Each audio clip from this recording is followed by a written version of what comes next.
یہ بڑی خواب تھی، اس لیے لاکھوں لوگ مرے نہیں تھے، شہادتیں نہیں ہوئی تھی. میں لاہور میں بڑا ہوا ہوں، ایک گھر نہیں تھا جو ایسٹ پنجاب سے ہے جدھر لوگوں کی قربانیاں، عورتیں بچے جس طرح قتل عام ہوئی تھی.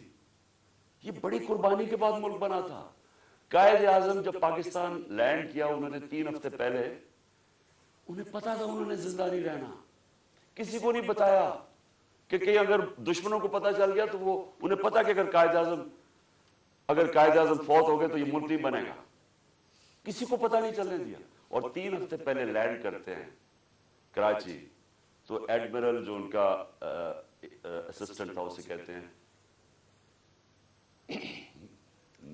میں نہیں سمجھتا تھا کہ میری زندگی میں پاکستان بنے گا. اس لیے نہیں بنا پاکستان کہ چوروں کی ہم غلامی کریں، یہ ظالموں کی جو لوگوں پہ تشدد کرتے ہیں. آپ کو پتا ہے اعظم سواتی کو جب اس کے اوپر تشدد کر رہے تھے اسے کیا کہہ رہے تھے کہ یہ عمران خان کو بتاؤ کہ اس کو ہم اس طرح ننگا کر کے ماریں گے. یہ ہمارے لوگ ہیں، یہ اس ملک کی سیکیورٹی کے لیے ہیں، اور یہ اس کو کہہ رہے ہیں اس کو کہ عمران خان کو پیغام دو کہ اس کو اس طرح ہم ننگا کر کے ماریں گے. پنڈی کا وہ مسٹر وائی جو ملتان کا ہے، مسٹر وائی بیٹھا ہوا ہے، وہ ہمارے ایم پیز کو بلا کے کہہ رہا ہے کہ دیکھو یہ پی ٹی آئی کی کوئی فیوچر نہیں ہے اور عمران خان کو تو ہم نے وہ کرنا ہے جو اعظم سواتی سے کیا. یعنی یہ ہمارے لوگ ہیں. جنرل باجوہ جاگیں، یہ ملک تباہی کی طرف جا رہا ہے. یہ اگر آپ نے ان کے اوپر کالی بھیڑوں پہ ایکشن نہ لیا، یہ نفرتیں بڑھتی جائیں گی، یہ قوم ٹوٹنے کی طرف جائے گی. عمران خان کو جب اللہ نے لے کے جانا ہے میں تو تیار ہوں اس کے لیے. ملک کا سوچیں، اپنی ذات سے نکل جائیں باہر کہ جی چھوٹے چھوٹے مفادات کے لیے، اپنی ذات کے لیے، یہ چوروں نے تو اپنے پیسے کے لیے، ہم اپنے ملک کو قربان کر رہے ہیں. جو لوگ سڑکوں پہ ہیں ان کی شکلیں دیکھیں، ان کی آنکھیں دیکھیں، آپ کو نظر آئے گا کہ یہ تلاش میں ہے کہ وہ پاکستان جدھر یہ آزادی سے رہے، جدھر کوئی کسی کو اجازت نہ ہو کہ کمزور کے اوپر کوئی ظلم کرے. تھانے کچہری کے اندر بیچارہ غریب آدمی ٹھوکریں کھاتا پھرتا ہے، اس کو انصاف نہیں ملتا، اس کی زمینوں پہ قبضے ہو جاتے ہیں. اور یہ بڑے بڑے ڈاکو ہر باری آ کے اپنی ساری چوری معاف کروا لیتے ہیں. 1100 ارب روپے کی یہ چوری معاف کروا رہے ہیں، اپنے 1100 ارب روپے کا این آر او لے رہے ہیں. ملک کو تباہی کے اندر ڈال کے، معیشت تباہ کر کے، مہنگائی میں لوگوں کو پھنسا، اور صرف اپنے پیسے بچانے کے لیے این آر او لے رہے ہیں. اور ان کو کوئی فکر ہی نہیں ہے. ملک کو جو مرضی ہو، ان کے تو پیسے باہر پڑے ہوئے ہیں. ان کے لیے ہمارے اوپر تشدد کیا جا رہا ہے، جس کا جینا مرنا پاکستان میں، جن کے پیسے ہی باہر پڑے ہوئے ہیں، جو عیدیں باہر ہیں، جن کی شاپنگ باہر ہے، بچے باہر ہیں، جنہوں نے جائیدادیں باہر بنائی ہوئی ہیں، بلینز آف ڈالر کی پراپرٹی ہے، ان کے لیے ہمیں قربان کر رہے ہیں. اور غدار پھر کون رہا؟ کون ہے پاکستان کا غدار؟ میرے اوپر غداری کا پرچہ کر دیا. شہباز گل کے اوپر کسٹوڈیل ٹارچر ہوئی، یہ دنیا میں بینڈ ہے. اس کے اوپر میں نے آواز اٹھائی اور میں نے کہا کہ جس نے ریمانڈ میں بھیجا اس آدمی کو جس کے اوپر کسٹوڈیل ٹارچر ہو، اس کے اوپر قانونی کارروائی کریں گے. میرے پہ دہشت گردی کا پرچہ لگا دیا. تو یہ پاکستان کدھر جا رہا ہے؟ ہم وہ خود بھولے نا، جو قوم اپنے نظریے سے ہٹتی ہے وہ مر جاتی ہے. ہمارا تو نظریہ تھا، ہمارا نظریہ ہے اسلامی فلاحی ریاست جو مدینہ کی ریاست کے اوپر بیس کرنی تھی. علامہ اقبال کی شاعری تو پڑھنے ساری، وہ سارا وقت جگاتا رہا. علامہ اقبال غلام مسلمانوں کو جگانے کی کوشش کر رہا تھا کہ غلاموں کی کوئی زندگی نہیں ہے، پرواز صرف شاہین آزاد کی ہے. اور آزادی تب آتی ہے جب انصاف ملتا ہے. انصاف جب تک نہیں ملتا وہ قوم آزاد نہیں ہوتی. یا انصاف ہی نہیں ہے چیف جسٹس صاحب. یا میں آپ کو گارنٹی کرتا ہوں کہ جب تک یہ ریزائن نہیں ہوں گے تفتیش ہی نہیں ہو سکتی. تینوں تو وہ ملوث ہیں جن کے نیچے تفتیش ہے. تو چیف جسٹس صاحب اس ملک کو بچائیں. آپ کو آپ کی بڑی ذمہ داری ہے. اللہ جتنا بڑا ہمیں مقام دیتا ہے اتنی بڑی ہمیں ذمہ داری ڈالتا ہے. آخرت میں ہماری ججمنٹ ہوگی کہ ہم جو اللہ نے ہمیں نعمتیں بخشی ہیں ان کو ہم نے کیسے استعمال کیا ہے, اپنی ذمہ داری انسانیت کے لیے پوری کی یا نہیں کی. اللہ آپ سے پوچھے گا کہ یہ جو اعظم سواتی جو اس سے ہوا ہے کہ کوئی سو موٹو ایکشن نہیں لینا تھا, کیا یہ جو شہباز گل سے ہوا ہے کوئی آپ کی ذمہ داری نہیں ہے, کوئی رول آف لا نہیں ہے اس ملک میں, وہ تو آپ نے امپلیمنٹ کرنا ہے. اگر طاقتور کے لیے ایک قانون ہے, کمزور کے لیے دوسرا ہے, ملک کی تو فیوچر ہی کوئی نہیں ہے. کیونکہ میرے نبی صلی اللہ علیہ وسلم نے 1500 سال پہلے تقریباً انہوں نے کہہ دیا تھا کہ وہ قومیں جو کمزوروں کو, چوروں کو جیلوں میں ڈالتی ہیں اور طاقتور ڈاکوؤں کو پکڑتی نہیں ہیں وہ تباہ ہو جاتی ہے. آج ساری جو ڈیولپنگ ورلڈ ہے وہ کیوں غریب ہے؟ کیونکہ وہاں طاقتور قانون کے اوپر ہے. اور اگر سنگاپور اوپر گیا تھا تو ان کے سٹیٹسمن نے طاقتور کو قانون کے نیچے لے, اس کی سٹوری پڑھ لیں کہ کیسے اس نے سنگاپور کو اٹھایا. پہلے انصاف لے کے آیا, انصاف سے کرپشن ختم ہوئی اور اس کے بعد خوشحالی آ گئی. شیر شاہ سوری سب سے بڑا مانا جاتا ہے کہ یہ جو بادشاہ تھے ہندوستان کے سب سے بڑا. کیا کیا شیر شاہ سوری, کدھر سے شروع ہوا؟ جو اس کو جاگیر ملی بہار میں, اس نے کیا کیا, اس نے رول آف لا قائم کر دیا, اس نے سارے بڑے بڑے ڈاکوؤں کو ختم کر دیا, اس نے وہاں انصاف کر دیا. سارے تاجر ارد گرد کی جاگیروں سے چھوڑ کے تو شیر شاہ سوری کی جاگیر میں آ گئے, وہاں خوشحالی آ گئی کیونکہ وہاں انصاف تھا. ادھر سے وہ کھڑا ہوا اور ادھر سے اس نے جب ہندوستان کی سنبھالی جب حکومت, تو ادھر اس نے انصاف قائم کیا. اس لیے آج اس نے لوگوں کے جب انصاف آیا خوشحالی آ گئی. یہاں ہم رینگتے رہیں گے, امریکنوں کے کبھی ادھر ہاتھ جوڑ رہے ہیں کہ جی ہمیں ادھر سے پیسہ مل جائے, کبھی وہ چینیوں کے پاس جا رہے ہیں پیسہ مل جائے, اور ہاں کبھی ہم جی ہم تو ہم ماننا تو نہیں چاہتے لیکن ہم مجبور ہیں, ہم بڑے مجبور ہیں. تو 30 سال تو آپ دونوں فیملی حکومت کرتی رہی ہیں, تو کس نے مجبور کیا اتنا؟ کون اس ملک کو؟ یا جب سے یہ دو خاندان آئے ہیں ہندوستان بھی آگے نکل گیا, بنگلہ دیش ہمارے سے آگے نکل گیا. جب بنگلہ دیش بنا تھا تو لوگوں نے یہاں کہا جی بوجھ ہے ہمارے اوپر بنگلہ دیش میں, غربت بہت زیادہ ہے, وہ آگے نکل گیا ہمارے سے. جب سے یہ دو خاندان آئے ہیں تو کہتا جی ہم مجبور ہیں, ہم تو ماننے نہیں آئے لیکن ہم مجبور ہیں. آخر میں اپنے سارے پاکستانیوں کو جو پیغام دینا وہ یہ ہے کہ دیکھیں, آپ نے سب نے, میں نے فیصلہ کیا پھر سے کہ جیسے ہی میں یہاں سے ٹھیک ہوں گا میں سیدھا سڑک پہ, اور میں نے اسلام آباد کی کال دے دی. آپ سب سے میں صرف یہ کہتا ہوں کہ اپنے بچوں, اپنے مستقبل کے لیے آپ نے کبھی کمپرومائز نہیں کرنا اپنی آزادی کے لیے. غلام قوم دنیا میں اس کی عزت نہیں ہوتی. ہر پاسپورٹ پوچھے ہمارے پاکستانیوں سے کیا ہوتا ہے, دنیا عزت نہیں کرتی اور وہ قوم اوپر ہی نہیں جا سکتی. اگر ہم نے یہ غلامی کر کے اوپر جانا تھا تو ہم کب 40 سال سے تو میں جانتا ہوں غلامی کر رہے ہیں. وہ کوئی امریکن آتا ہے اس کے پیر میں گر جاتے ہیں, کوئی گورا رنگ دیکھتے ہیں اس کے جوتے پالش کرنے شروع کر رہے ہیں. وہ جب سازش ہو رہی تھی تو مجھے یاد ہے کہ امریکن وہ عورت کوئی امریکن ایمبیسی سے مریم نواز کو ملنے گئی, وہ گھر سے باہر گئی اس کو ریسیو کرنے میں, اسے ایسے ملے جیسے کوئی برطانیہ کی پتہ نہیں کوئی ملکہ آ گئی. اس کے سامنے صرف لیٹ ہی نہیں گئی کہ میرے اوپر سے چل کے جاؤ, جا کے اس کے جوتے نہ گندے ہو جائیں. یہ اپنے آپ کو ہم ذلیل کرتے ہیں ساری جگہ دنیا کے اندر, کیونکہ ہم بیکاریوں کی طرح پھرتے ہیں, قومی غیرت کھو بیٹھے. اور کیوں نہیں ہم آگے بڑھ سکتے؟ کیونکہ انصاف نہیں ہے, انصاف نہیں ہے, خوشحالی نہیں ہے, انصاف نہیں ہے, آزادی نہیں ہے. تو میرے پاکستانیوں, آپ نے سب نے جب تک یہ 3 لوگ ریزائن نہیں کرتے آپ نے پروٹیسٹ کرنا ہے. آپ نے سڑکوں پر پروٹیسٹ کرنا, آپ کو آپ کا آئین رائٹ دیتا ہے. ظلم اور ناانصافی کے خلاف کھڑا ہونا آپ کا دین آپ کو حکم کرتا ہے جہاد کرنا ہے.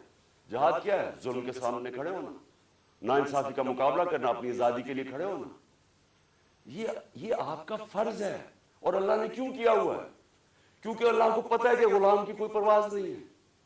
تو انصاف آپ کو آزاد کرتا ہے, اور آزاد کی پرواز ہے. تو اس لیے آپ نے سب نے نکلنا ہے, آپ نے پوری طرح اس پروٹیسٹ کے اندر حصہ لینا ہے, اور ان تینوں کی ریزگنیشن مانگنی ہے. کیونکہ جب تک یہ تین ریزائن نہیں کرتے, یہ جو کیس ہے یہ آگے نہیں بڑھے گا, اس کی تفتیش نہیں ہوگی, کیونکہ کنٹرول کرتے ہیں سب کچھ ہے, ایف آئی اے, ساری ایجنسیز ان کے کنٹرول کے نیچے. تو کیسے انصاف ملے گا؟ جنرل باجوہ کو بھی کہنا, میں آپ کو آج کہہ رہا ہوں کہ یہ فیصل, میجر جنرل فیصل کر رہا ہے, یہ اس ملک کو تباہی کی طرف لے کے جا رہا ہے. فوج اس ملک کی ضرورت ہے. ہم جو میری طرح کے لوگ آزاد سوچ ہی نہیں سکتے زندگی آزادی کے علاوہ, وہ چاہتے ہیں کہ ہماری فوج مضبوط ہو, کیونکہ مضبوط فوج ہی ہمیں آزاد رکھے گی. یہ کمزور کر رہا ہے فوج کو. ان حربوں سے ہماری فوج کمزور ہو رہی ہے. ہم جب تنقید کرتے ہیں یہ تعمیری ہے, یہ اپنی فوج کو کمزور کرنے کے لیے نہیں ہم کر رہے ہیں. ہم آپ کو آج کہہ رہے ہیں, ساری قوم آپ کو کہہ رہی ہے کہ یہ چوروں کے ساتھ ہم نے نہیں چلنا. قوم آپ کو بار بار کہہ رہی ہے. نہ یہ کریں کہ ہمیں ڈنڈے مار مار کے یہ فیصل کہ جی نہیں آپ نے بھیڑ بکریوں کی طرح ان کے ساتھ چلنا, نہیں چلنا انہوں نے, اور انتشار کی طرف جا رہا ہے قوم. سو مہربانی کریں, اس کو ریزائن کروائیں, اس کے اوپر پوری تفتیش کریں کہ اس نے کس قسم کا ظلم کیا ہے. اعظم سواتی کے اوپر جو ہوا ہے, جو شہباز گل کے اوپر ہوا ہے, جو جمیل فاروقی کے اوپر ہوا ہے, ننگا کر کے, کون سی قوم اجازت دیتی؟ کبھی سنا ہے امریکہ کے اندر, امریکہ کے اندر, یورپ میں کسی آزاد قوم میں سنا ہے کہ اس طرح آزادی رائے کے اوپر کسی کو ننگا کر کے ماریں اور پھر دھمکیاں دیں آگے سے کہ یہ بتا دو کہ عمران خان سے بھی یہی ہوگا؟ یعنی یہ ہماری ایجنسیز ہیں, ان کا یہ کام ہے کہ ملک کو ہی کمزور کرو. تو پروٹیسٹ ہوگا جب تک یہ تین ریزائن نہیں کریں گے. جیسے میں ٹھیک ہوں گا میں سڑک پہ پھر آ رہا ہوں, اور میں اسلام آباد کال دوں گا, آپ تیار رہیں. انشاءاللہ اللہ نے مجھے بڑا بچایا ہے, مجھے ایک نئی زندگی دی ہے, اور میرے میں عزم دے دیا ہے کہ میں اپنی قوم کی آزادی کے لیے پوری طرح لڑوں. پاکستان زندہ باد.